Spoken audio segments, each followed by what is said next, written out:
तिवारी सुगम ज्योतिष में आपका अभिनंदन करता हूं। मित्रों, दिनांक 29 मार्च को न्याय के देवता शनि अपनी मूल त्रिकोण राशि कुंभ को छोड़कर मीन राशि में प्रवेश करने जा रहे हैं। इस ग्रह गोचर का विभिन्न राशि के जातकों पर क्या प्रभाव पड़ेगा, उसी विषय को लेकर हम आगे बढ़ेंगे। लेकिन सबसे पहले शनि की कुछ गुणों के बारे में आपको हम बताना चाहेंगे। ब्रह्मवर्त पुराण के अनुसार शनि को उनकी पत्नी का श्राप था, जिस पर भी आपकी दृष्टि पड़ेगी तो वो चीज अलग हो जाएगी। इसके चलते शनि को डिटैचमेंट का ग्रह भी मानते हैं।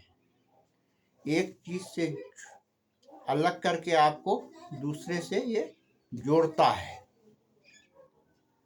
दूसरा, लोकतंत्र का कारक ग्रह है,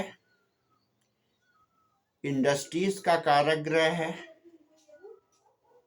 और कुंडलिनी शक्ति जब जागृत होती है तो इसको जो हाईएस्ट पॉइंट सहस्त्रार्थ चक्र होता है उस पर इसका प्रभाव होता है। बृहस्पति तो आज्ञा चक्र तक सीमित हो जाता है, पर ये सहस्त्रार्थ चक्र तक जाता है, जो हाईएस्ट पॉइंट है कुंडलिनी शक्ति का।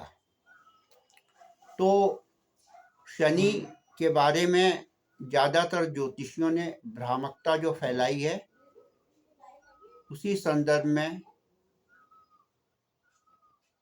मैं ये बात कह रहा हूं कि शनि एक खराब ग्रह कैसे हो सकता है। तो विभिन्न राशि के जातकों पर इसका प्रभाव कैसे पड़ेगा। मीन राशि के गोचर को उत्तर कालामृत, जो दक्षिण भारत का एक क्लासिकल ग्रंथ है, उसके रचयिता कालिदास जी हैं। उन्होंने मीन राशि के शनि की काफी प्रशंसा की है। तो विभिन्न राशि के जातकों पर इस शनि के गोचर का प्रभाव कैसा रहेगा, उसी पर हम प्रकाश डालेंगे। सबसे पहले मेष राशि। मेष राशि के जातकों के लिए 12वां गोचर है, जो कि दुर्घटना, स्वास्थ्य खराब और खर्चे और दूर दराज की यात्राओं को या विदेश यात्रा को इंडिकेट करता है। तो खास करके अपने स्वास्थ्य का विशेष ध्यान रखिए, और जिनकी कुंडली में दुर्घटना आदि के योग हैं उनको विशेष सावधानी मेष राशि वाले जातकों को बरतनी होगी। वृषभ राशि। वृषभ राशि के जातकों के लिए अत्यंत शुभ है। मान सम्मान, आय में वृद्धि करेगा, लेकिन संतान का विशेष ध्यान देना पड़ेगा। संतान की चिंता रहेगी, संतान को लेकर काफी परेशानी आ सकती है। मिथुन राशि। मिथुन राशि के जातकों के लिए ये शनि 10वें भाव में गोचर करेगा। अगर आपकी कुंडली में दशा और अंतर्दशा सही है तो कार्य क्षेत्र में ये उत्थान करवाएगा, काफी पॉजिटिव परिणाम देगा। अगर दशा और अंतर्दशा खराब चल रही है तो इसके परिणाम नकारात्मक हो सकते हैं। कार्य क्षेत्र में, प्रोफेशनल लाइफ में अवरोध उत्पन्न हो सकते हैं। कर्क राशि। कर्क राशि के जातकों के लिए शनि 9वें भाव में गोचर करेगा। 9वां भाव कर्तव्य का होता है। आप अपने कर्तव्य और ड्यूटी के प्रति काफी सजग रहेंगे। घर के पूजनीय लोगों का विशेष ध्यान रखिएगा। उनकी कृपा आप पर बरसने वाली है। जो गुरु होते हैं, माता पिता के तुल्य होते हैं, उनके प्रति सद्भाव जितना रहेगा उतना ज़्यादा आपकी उन्नति होगी। तीर्थ यात्रा, धार्मिक यात्राएं और तपस्या, खास करके जो स्पिरिचुअल लोग हैं उनके लिए ये समय बहुत अच्छा है।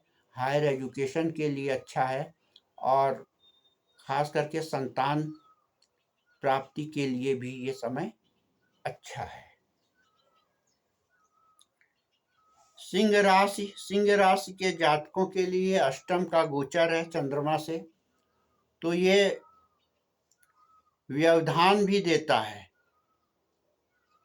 थोड़ा मानसिक परेशानी देगा, लेकिन प्रोफेशनल लाइफ में पूरा चेंज आ जाएगा। आपके कार्य क्षेत्र में बदलाव दे देगा। बहुत समय से आप जो चीज करने की कार्य क्षेत्र में सोच रहे हैं उस पर आपकी इच्छा पूर्ति होगी और कार्य क्षेत्र में परिवर्तन होगा, सकारात्मक। कन्या राशि के लिए सप्तम भाव में गोचर करेगा।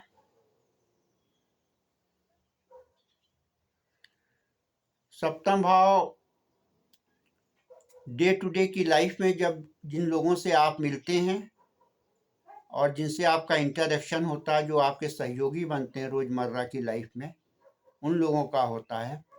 तो शनि काफी पुरानी चीजों से संबंध रखता है, तो जो काफी समय से जिनसे आपका मिलना जुलना कम है, जिनके पास आप आ जा नहीं रहे हैं, उन लोगों से काफी आपका इंटरेक्शन होगा, मेल मिलाप होगा, जिनके साथ आप लंबे समय से मेल मिलाप नहीं कर पा रहे थे। दूसरा, ये विदेश यात्रा का भी स्थान बोला जाता है सातवां, तो ये विदेश यात्रा भी करवा सकता है। वैवाहिक संबंधों को भी विवाह का होता है। यहाँ पर सप्तम भाव में दिग्बली होता है शनि, तो विवाह आदि जिनके नहीं हुए हैं तो उनके लिए भी ये गोचर शुभ है। पद प्राप्ति का भी है, जिसका प्रमोशन होना है, लंबे समय से रुका है, वो प्रमोशन हो सकता है। तुला राशि के जातकों के लिए शनि छठे भाव में गोचर करेंगे। छठे भाव में शनि का गोचर काफी शुभ माना गया है।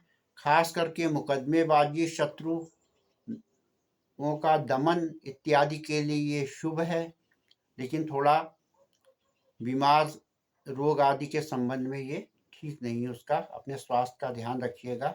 कुल मिलाकर आने वाली जो अड़चने हैं, जो आपको बाधा पहुंचा रहे हैं, उनके लिए ये शनि ठीक है। मुकदमेबाजी जो बहुत लंबे समय से वाद विवाद चल रहा, उनको ये निपटा देगा। और वृश्चिक राशि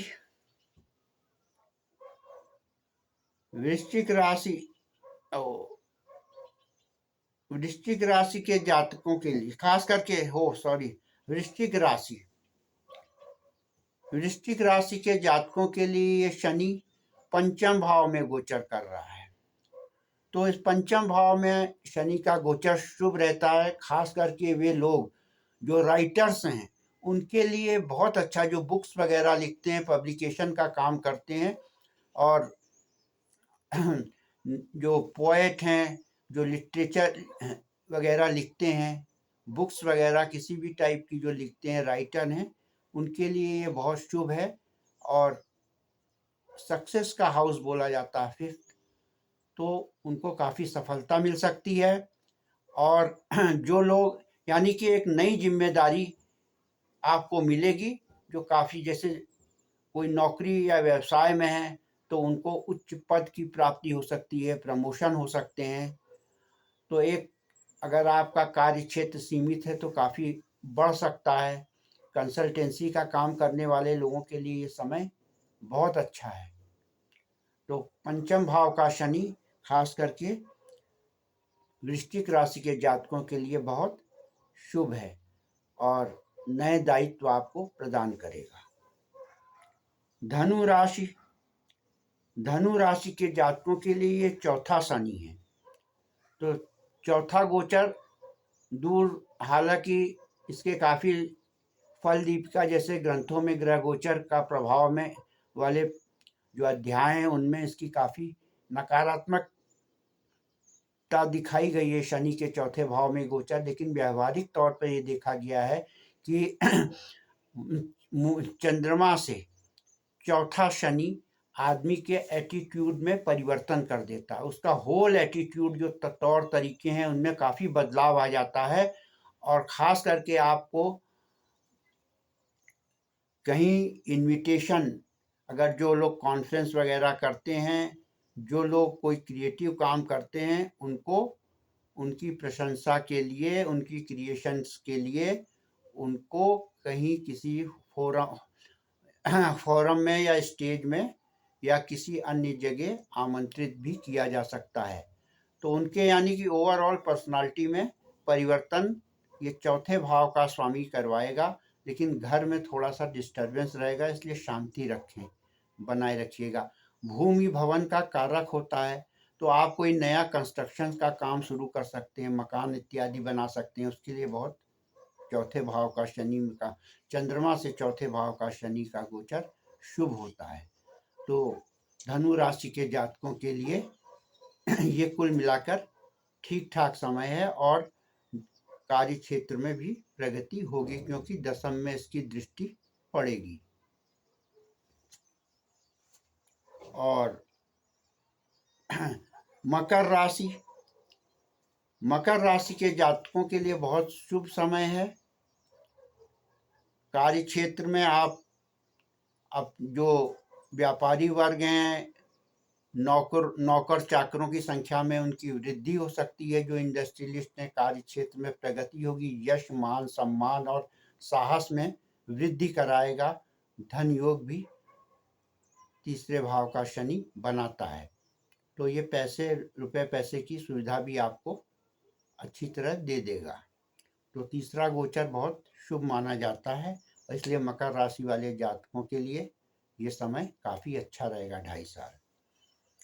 कुंभ राशि, कुंभ राशि के जातकों के लिए शनि दूसरे भाव में गोचर कर रहा है।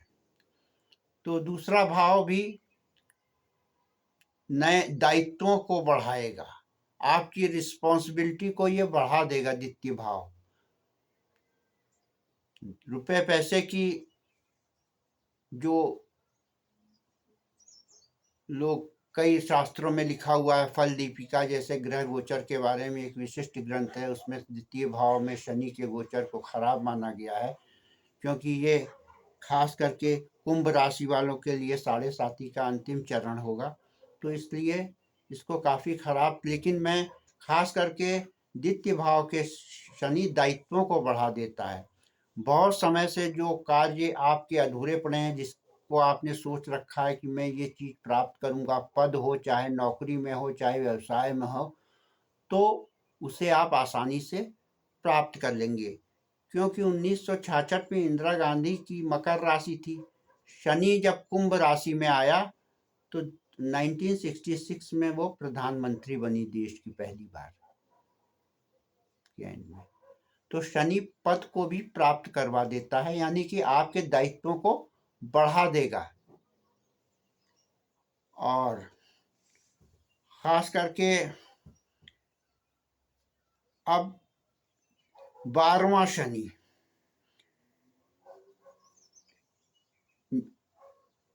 मीन राशि के जातकों के लिए शनि उनके चंद्रमा के ऊपर ट्रेवल कर रहा है, चंद्रमा के ऊपर गोचर कर रहा है। इसको जनरली लोग खराब मानते हैं कि परिवार में रोग आदि प्रॉब्लम, समस्याएं हो सकती हैं, जातक खुद परेशान हो सकता है।